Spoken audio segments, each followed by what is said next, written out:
Démodulation d'amplitude. Principe. Alors on va exposer dans cette vidéo le principe de la démodulation d'amplitude après avoir étudié la modulation d'amplitude. On va rappeler en vitesse ce que c'est d'abord la modulation et on va passer à la démodulation. Rappelez-vous ce circuit qui est constitué d'un multiplieur, d'une source de tension haute fréquence, c'est un GBF, et vous avez ici un diapason, c'est une source d'onde sonore. Une onde mécanique, donc émise par le diapason lorsqu'il vibre. Cette onde sonore, elle est convertie par ce microphone en un signal électrique. Ce signal électrique, c'est un signal basse fréquence. On veut le transmettre, eh bien, on ne peut pas le transmettre directement parce qu'il ne peut pas aller loin, sa faible énergie donc l'empêche. Eh bien, c'est pourquoi il faut chercher un support qui va permettre donc de le transporter le plus loin possible. C'est ce qu'on appelle l'onde porteuse. Donc, on va combiner ce signal à une onde porteuse, et ceci grâce au multiplieur. Bon, bien sûr, on a besoin d'une tension de décalage, et on applique donc à l'entrée E1 l'onde porteuse, donc la tension U1 appliquée à l'entrée E1, c'est la porteuse. PT, c'est une onde de fréquence FP qui est suffisamment grande, à peu près 10 fois plus grande que la fréquence du signal. Donc son expression sinusoïdale c'est PM. On a déjà vu ça, cosinus de pi F porteuse T. Le signal qui a été sous forme d'onde sonore et converti en un signal électrique par le microphone, eh bien, son expression sinusoïdale c'est SM cosinus de pi fréquence signal T. Alors que la tension qu'on applique à l'entrée 2, c'est le signal ST auquel on ajoute, grâce à ce générateur continu, une tension de décalage. C'est-à-dire on obtient U0 plus S max cosinus de pi FST. À la sortie, le multiplieur il nous délivre une tension US c'est la tension sortie, qui est égale au produit U1 de T que multiplie U de T avec un coefficient de proportionnalité, souvent égal 0,1 voire moins 1, réglé par le constructeur de l'amplificateur opérationnel.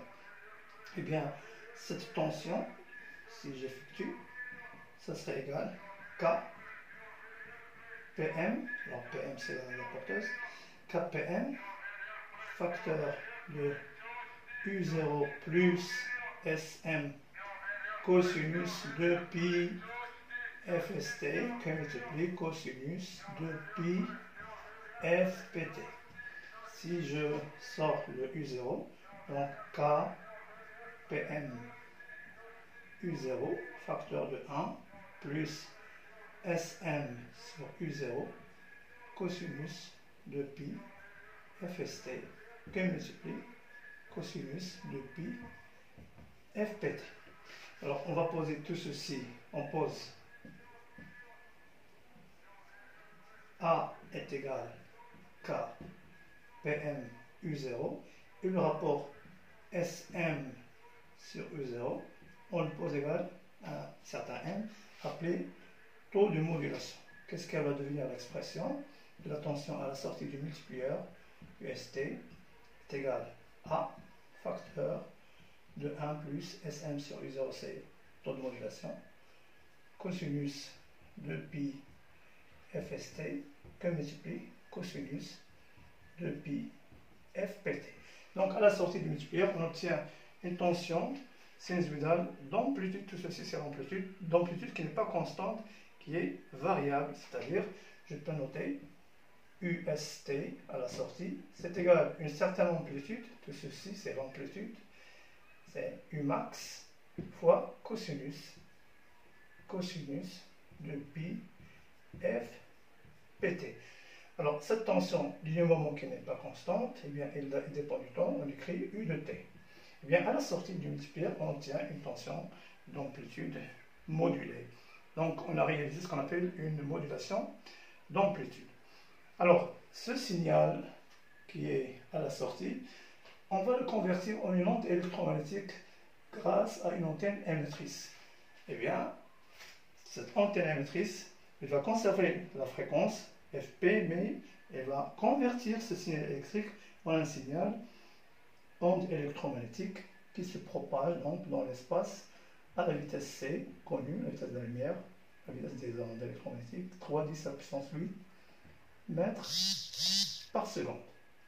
Bien, cette onde électromagnétique elle sera reçue de l'autre côté. Bon, je rappelle, avant de passer à la démodulation, je rappelle les conditions pour obtenir une bonne modulation. C'était deux conditions.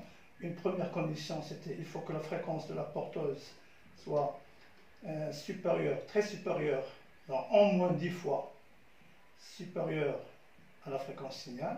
Et il faut que le taux de modulation, M, est inférieur à 1. C'était les deux conditions qu'il faut satisfaire pour réaliser cette modulation d'amplitude avec une bonne qualité.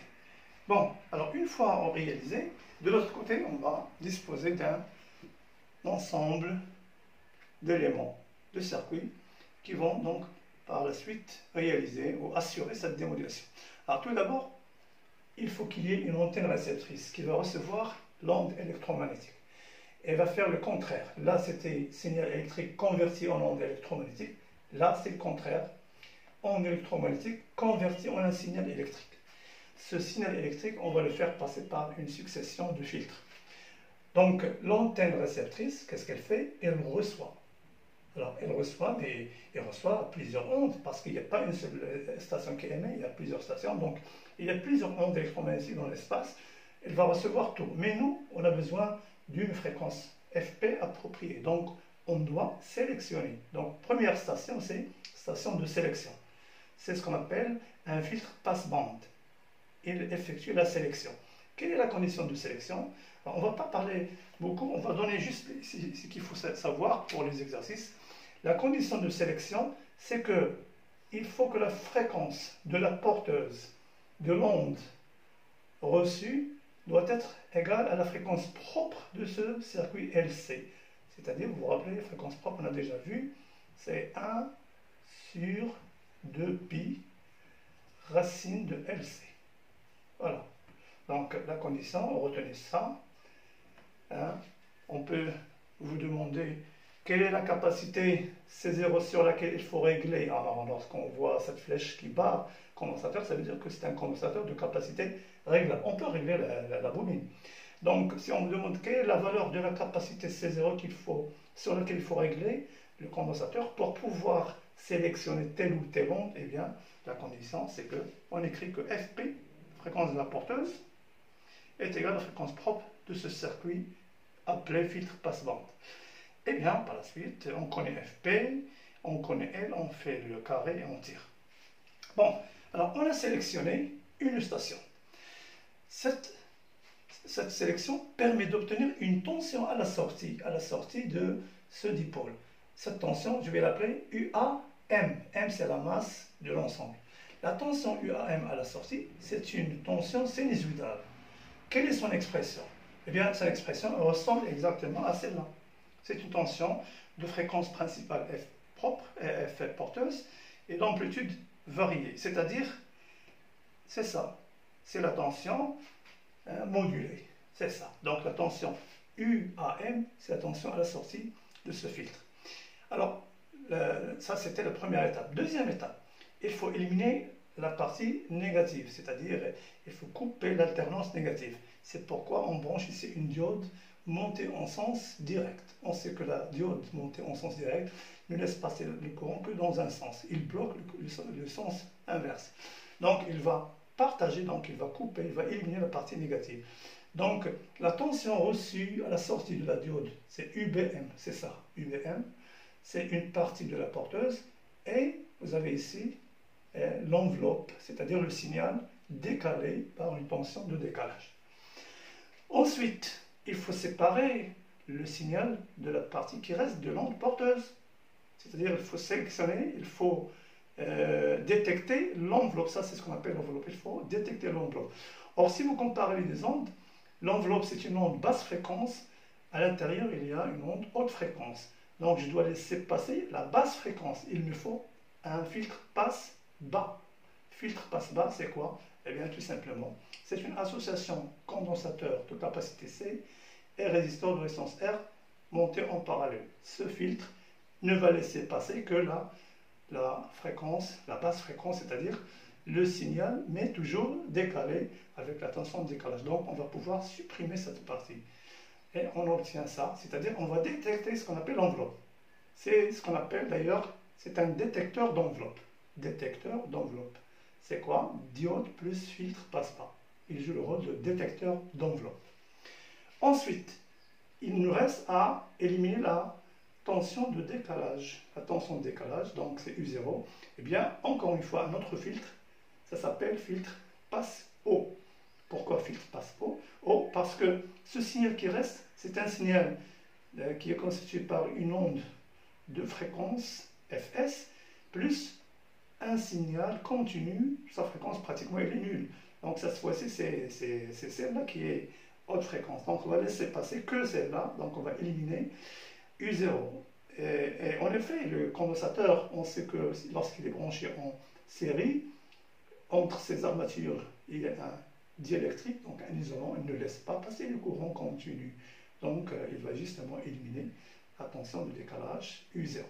Et on va récupérer à la fin donc notre signal sonore qui a été converti au départ en un signal électrique. C'est bien ce signal qu'on va récupérer. Alors ce signal récupéré, on peut, s'il s'agit d'un signal sonore, puis on peut lui communiquer un haut-parleur. Il va reproduire ce signal sonore émis par le diapason. Voilà donc. Alors, le filtre passe-haut plus le détecteur d'enveloppe, tout ceci, il effectue ce qu'on appelle la démodulation. Donc, une démodulation, il ne pourra être effectuée que par cette série de filtres. Bon, il reste à donner quelle est la condition pour avoir une bonne démodulation. Alors, pour avoir une bonne démodulation, il faut respecter encore une condition, c'est que ce filtre passe bas, c'est lui qui est essentiel dans ce machin, c'est lui qui va séparer donc l'enveloppe. Eh bien, c'est un dipôle RC, donc, et là, constante de temps, T égale RC. Vous vous rappelez, constante de temps d'un dipôle RC. Il faut que sa constante de temps soit inférieure à T signal c'est la période du signal, est très supérieure à la période TP de la porteuse. Voilà donc la condition qu'il faut respecter pour avoir une bonne démodulation d'amplitude. Voilà, merci de votre attention, à la prochaine.